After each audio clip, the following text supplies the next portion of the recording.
Stay tuned to the end of the episode for a special announcement. Hey, I'm Sapphire. Want to hear something scary?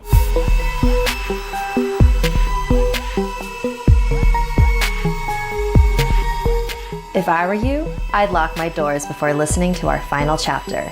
This is the story of Donna, a young girl who was left home alone one night for a little too long. There once was a 15-year-old named Donna.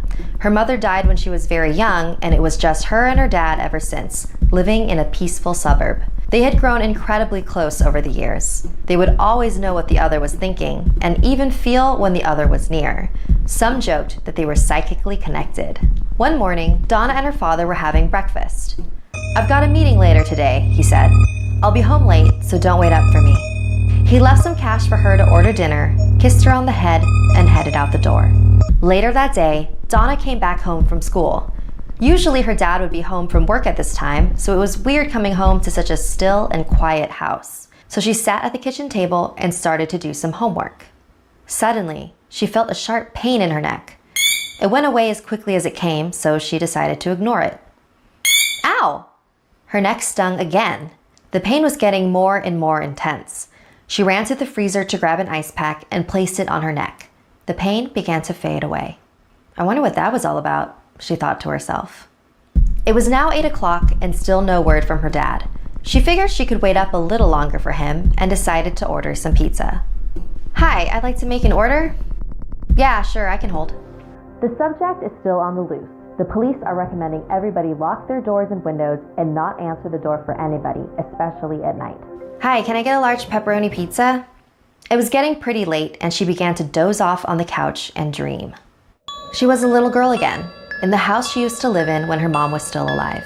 Donna was sitting at the kitchen table and she looked over at the stove where a woman with her back turned was making breakfast. "Mom?" The woman turned around. It was her mother. She walked over to the table and placed a plate of eggs in front of Donna.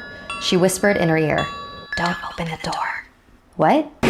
Suddenly, she found herself standing on the side of a busy highway, cars flying past her. She could hear someone calling her name in the distance. "Donna! Donna!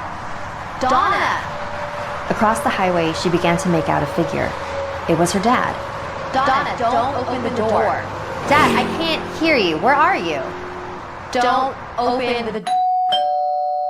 Donna sat up on the couch. What a weird dream. Felt so real. The doorbell rang again. "Oh, my food's here."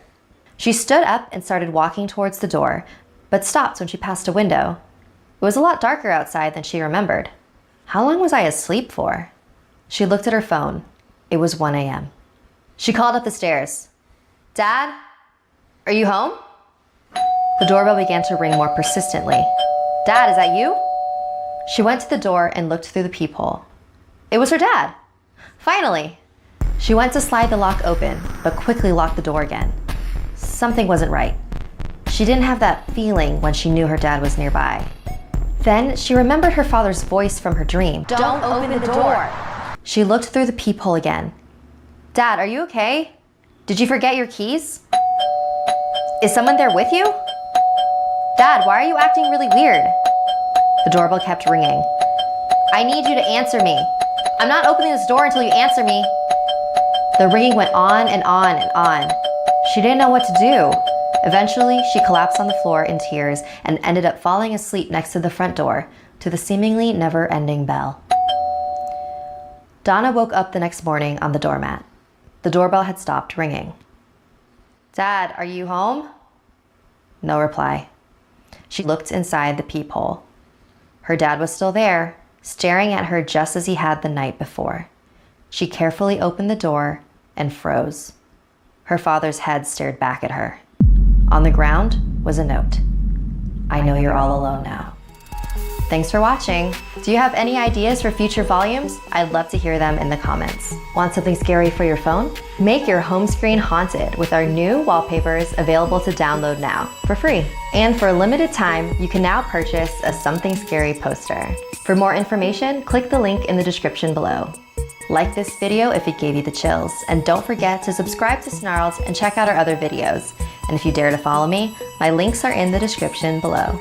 Until next time, sweet dreams.